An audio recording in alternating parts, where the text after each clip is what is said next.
Do you hate making decisions? Do you often have others make decisions for you so that you can avoid them altogether? Well, in this video, we're going to cover why it's so important to start making decisions if you aren't already, and approach decision making as something you look forward to rather than something you avoid.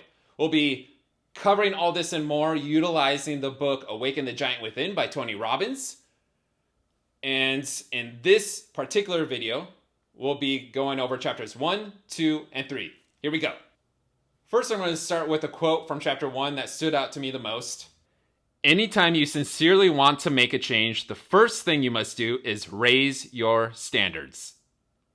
So step 1, you must raise your standards. Consider writing a list that has 2 columns. One column is everything that you'll no longer tolerate in your life, and column 2 is everything you aspire to become. First, take a look at the people in your life. Who do you look up to? Who do you aspire to become?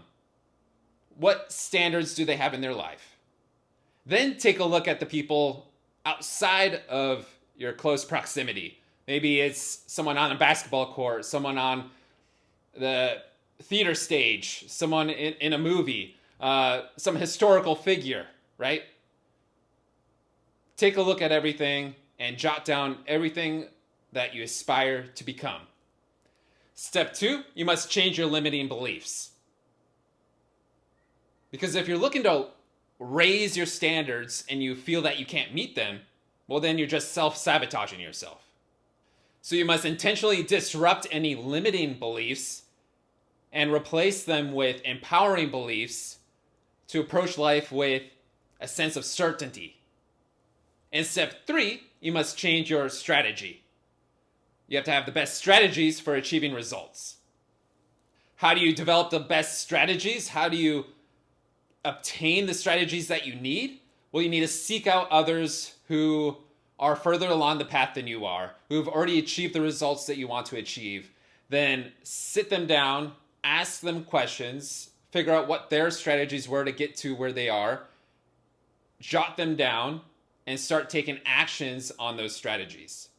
Now let's take a look at chapter 2. Here's a quote that stood out to me the most. The truth of the matter is that there's nothing you can't accomplish if you clearly decide what it is that you're absolutely committed to achieving.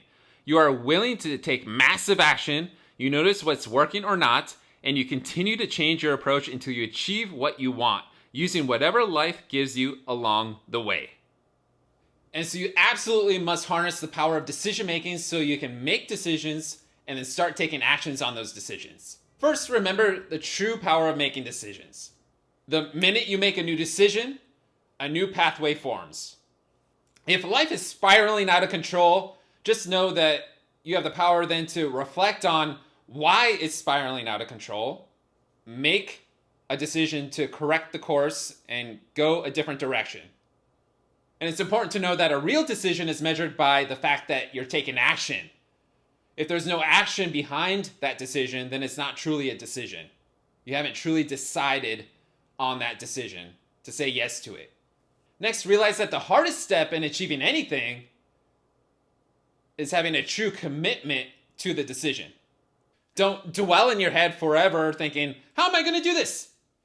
Successful people make decisions quickly and are slow to change their decisions because they are clear on their values and where they're headed and where they're going. On the other hand, people who fail usually make decisions slowly and are quick to make changes to those decisions. Next, you must make decisions often. And the reason for this is simple. The more decisions that you make, the better you're going to get at making decisions. The more often you ride a bike, the better you're going to become at riding a bike. Same concept across the board for anything in life. Do you have any decisions that you've been putting off? Start making those decisions. Start backing up those decisions with actions. Next, you must start learning from your decisions. As we all know, with anything in life, you're going to make a mistake somewhere along the way with whatever you do, especially if it's something new that you're not familiar with. So you have to embrace those mistakes and learn from those mistakes and bounce back from those mistakes. Next, learn to stay committed to your decisions and flexible in your approach. For example, once you've decided on who you want to become, don't get stuck on how you're going to achieve those results. There's many different pathways to reach that destination. You don't know which pathway it's going to be. Just embrace the journey and embrace the path that you're going to embark on along the way. So don't become rigid in your approach, cultivate the power of flexibility.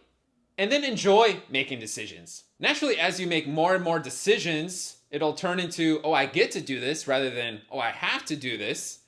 Because as we all know, as you develop mastery in anything, as you practice something over and over and over again, you become incredibly good at it. And so you want to show others how good you are at making decisions or playing that game or whatever it is, whatever skill set you're looking to develop. And so get excited about making decisions. See it as something you look forward to. And now let's dive into chapter 3. Here's the quote that stood out to me the most.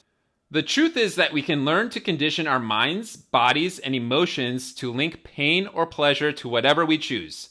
By changing what we link pain and pleasure to, we will instantly change our behaviors. Everything you and I do, we do out of our need to avoid pain or our desire for pleasure. And so how can we use this to our benefit? First, write down 4 actions that you've been putting off that you need to get done. Second, under each of the 4 actions, write down why you haven't taken any action on any of them. What is the pain associated with them?